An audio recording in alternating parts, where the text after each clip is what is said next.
Saudara-saudari, marilah kita mendengarkan renungan dengan judul Kapan Berpuasa, yang berdasarkan pada Injil Markus bab 2 ayat 19 sampai 20.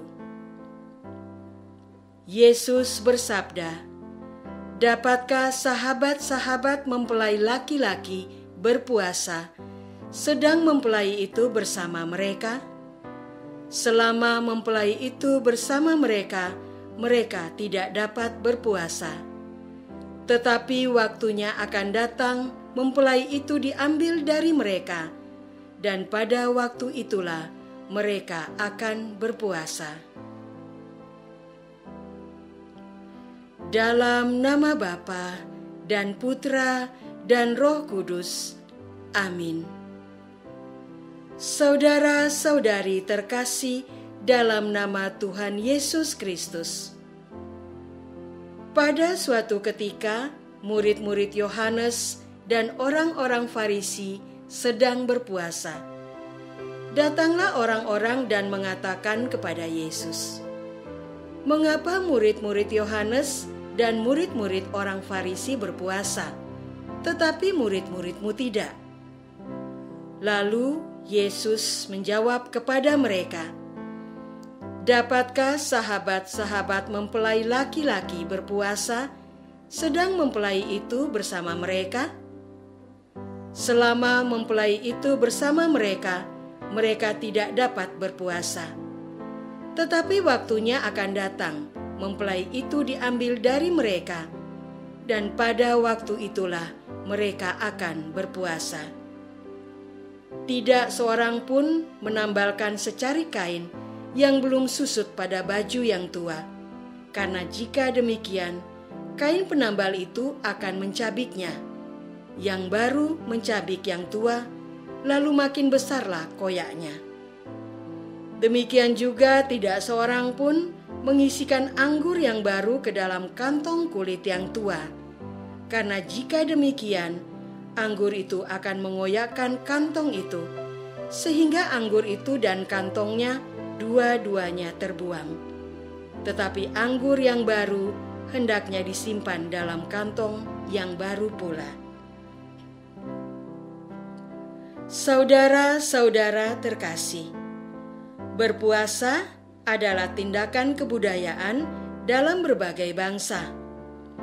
Memang pada dasarnya, berpuasa itu menunda makan hingga batas waktu tertentu. Bahkan ada yang hingga berminggu dan berbulan. Namun, menunda makan yang bersifat ragawi ini hanyalah jalan untuk tujuan kerohanian.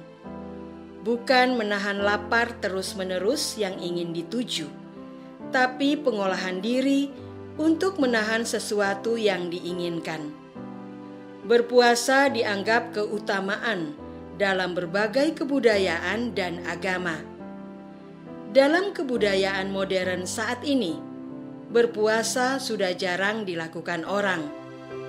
Di tengah harus mementingkan kebahagiaan diri sendiri, berpuasa bahkan dianggap tindakan yang aneh dan dipertanyakan.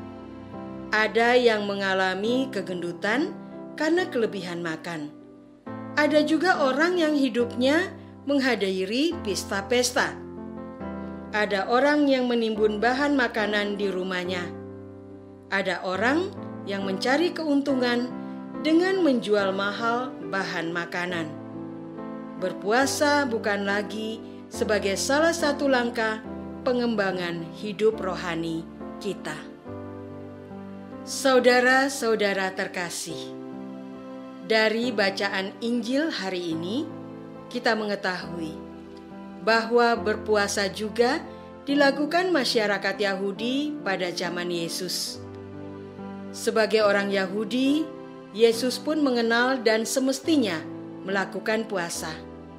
Hal ini berarti berpuasa diterima baik sebagai tindakan kebudayaan maupun kerohanian. Ketika berbincang dengan orang Farisi tentang berpuasa, Yesus tidak mempermasalahkan aturan berpuasa. Yesus lebih menekankan waktu untuk berpuasa. Yang dimaksud waktu bukanlah jam atau hari, tetapi untuk situasi, bagaimanakah kita harus berpuasa. Hal ini menjadi motivasi mengapa seseorang berpuasa. Ada yang berpuasa untuk menurunkan berat badan.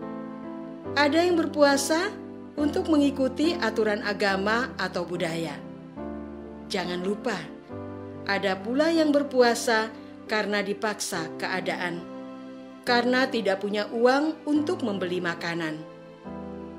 Puasa yang hendak disampaikan Yesus adalah situasi di mana Yesus tidak hadir dalam kehidupan seseorang.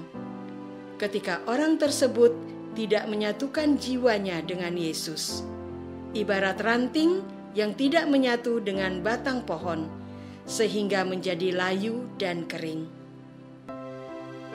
Saudara-saudara terkasih, Yesus menyampaikan kepada orang Farisi, dapatkah orang-orang berpuasa ketika sang mempelai bersama mereka? Yesus hendak mengingatkan bahwa pada saat ini Yesus berada di antara para murid-muridnya di dunia. Bahkan kehadirannya diwujudkan secara ragawi sebagai anak Yusuf dan Maria dari Nazaret. Jika Yesus hadir menemani kita di dunia ini, tidak perlu ada kekecewaan, tidak perlu ada kecemasan, ketakutan, kebingungan, kekhawatiran dalam menjalani hidup di dunia.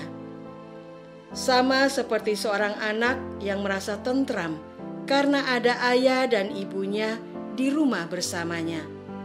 Yesus mengundang kita untuk menghadiri perjamuan yang diadakannya bagi semua orang yang bersedia. Kehadiran Yesus merupakan sebuah perjamuan. Kita tidak perlu berpuasa karenanya. Apakah undangan untuk menghadiri perjamuan itu masih kita terima saat ini? Tentu saja. Gereja Katolik menyediakan perayaan Ekaristi sebagai perjamuan tubuh dan darah Kristus. Perayaan Ekaristi lebih daripada ibadat sabda saja.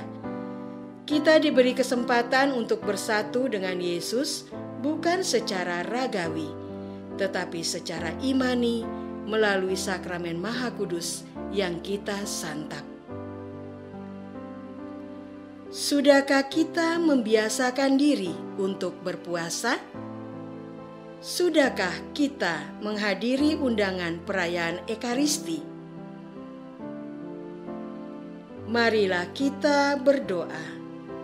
Ya Tuhan, kami masih dipenuhi dengan berbagai keinginan duniawi yang kami anggap sebagai tujuan hidup kami.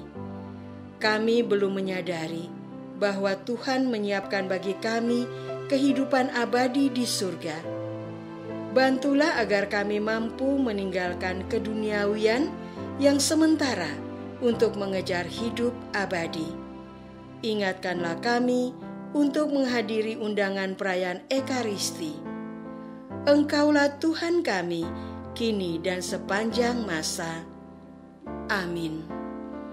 Semoga kita semua selalu dinaungi dan dibimbing oleh berkat Allah yang Maha Kuasa, Bapa dan Putra dan Roh Kudus.